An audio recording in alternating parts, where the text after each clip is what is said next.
국힘당이 도로 친윤당이 될 수밖에 없는 이유. 도로 친윤당이 된 국힘당. 16일 친윤석열계 3선 송원석 의원이 국힘당 새 원내대표로 선출되었습니다. 총 투표수 106표 가운데 60표를 얻어 1차 투표에서 바로 승리했습니다.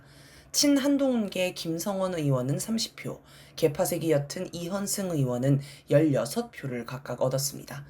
송원석은 윤석열 탄핵을 반대했고 윤석열 체포를 막기 위해 한남동 대통령 관저 앞에 다른 국힘당 의원들과 몰려가기도 했습니다.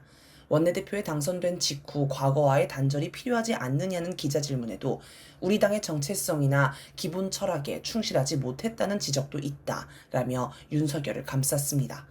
송원석이 원내대표가 된 걸 본 많은 이들은 국힘당이 도로 친윤당, 도로 내란당이 됐다고 지적합니다.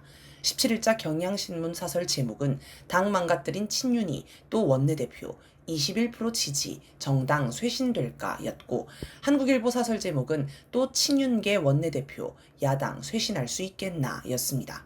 18일자 조선일보는 사설 청년 개혁 정치로 보수 정당 확 바꿔야 미래 있어에서 송원석이 원내대표가 되자마자 17일 첫 회의에서 혁신위에서 김용태 위원장의 개혁안을 논의하겠다라고 한 것을 두고 김용태 위원장은 탄핵 반대 당론 무효화 등 개혁안에 대한 전당원 여론조사를 제안했는데 이를 에둘러 거부한 것이라고 해석했습니다.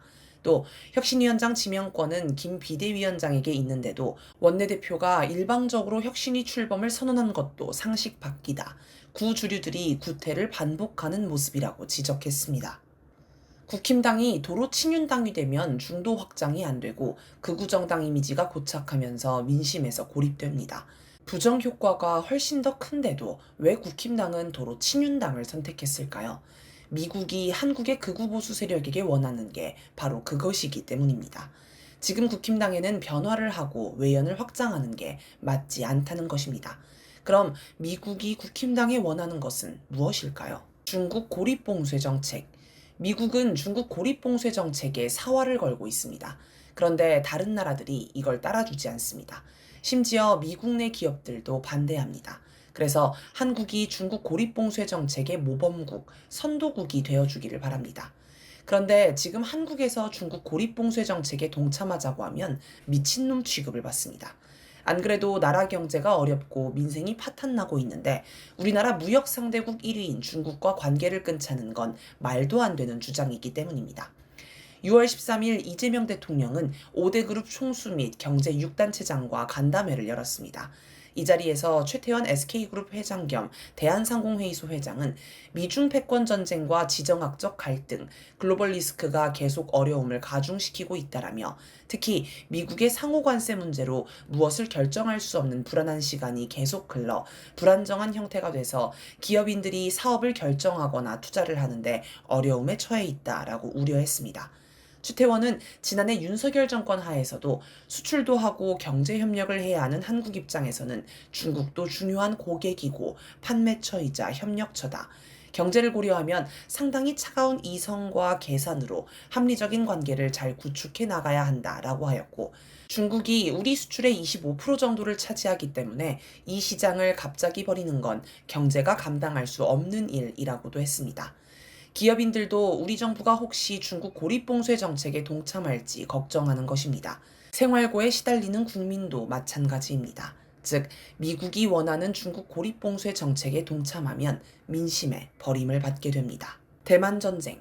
미국은 중국을 괴롭히고 전 세계에 중국 고립봉쇄 정책을 강요할 명분을 만들기 위해 대만을 부추겨 중국과 전쟁을 하도록 추진하고 있습니다.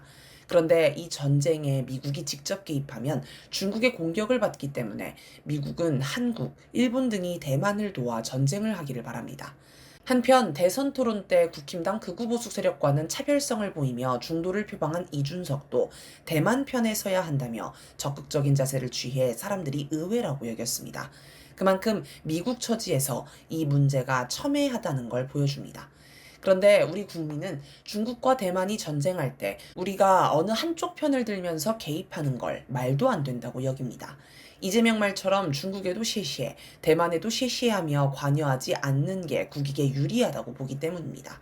따라서 미국이 바라는 대로 대만에 파병하자는 소리를 하면 미친놈 소리를 들으며 민심의 버림을 받게 될 것입니다. 북한과 국지전.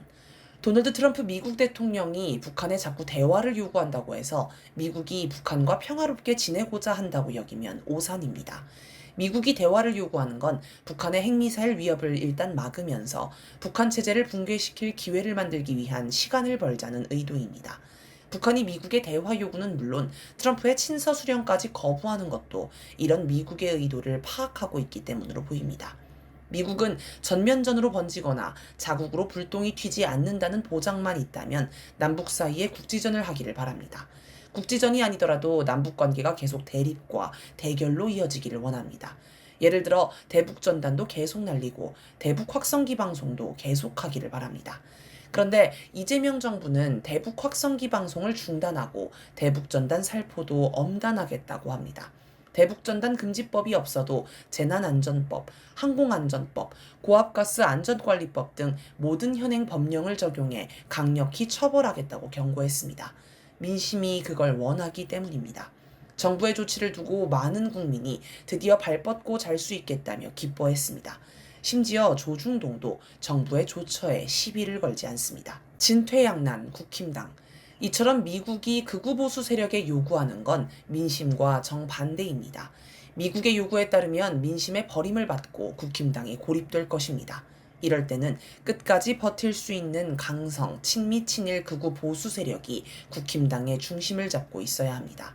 만약 외연을 확장한다면서 윤석열과 거리를 두고 친윤을 배제하고 한동훈 체제로 바꾸고 김용태 혁신안도 수용하고 이준석과도 통합하면 중심축이 무너질 수 있습니다. 친윤 극우 보수 세력이 탈당해버릴 수도 있습니다. 원래 중심축이 여유가 있어야 한동훈 같은 그들 시각에서 배신자도 포용할 수 있는 것입니다. 친윤 세력은 윤석열의 줄을 선 개별 인사무리가 아니라 전광훈 세력, 신천지 같은 여러 세력의 연합 같은 것입니다. 이런 세력은 한동훈으로 당권이 넘어가는 걸 용납할 수 없습니다. 예를 들어 전광훈은 4월 19일 대선 출마를 선언하면서 이재명 더불어민주당 대선 경선 후보를 당선시키면 당선시켰지 국민의힘 후보 8명은 절대로 당선시키지 않겠다라고 했습니다. 그들이 자기와 거리를 뒀다는 겁니다. 그런 전광훈도 이제는 힘이 많이 빠졌습니다. 6월 7일 광화문에서 열린 전광훈 집회에는 참가자가 30개의 의자도 다 채우지 못했습니다. 중심축은 중심축대로 무너지고 있고 그렇다고 외연 확장을 시도하면 중심축이 더 빨리 무너질 것 같은 진퇴양난의 상황인 것입니다. 국힘당이 이런 상황이니 홍준표는 아예 국힘당이 지은 죄의 대가를 받아 해산될 것이라며 저주합니다. 과연 국힘당의 혼란과 몰락이 어디까지 갈지 지켜봅시다.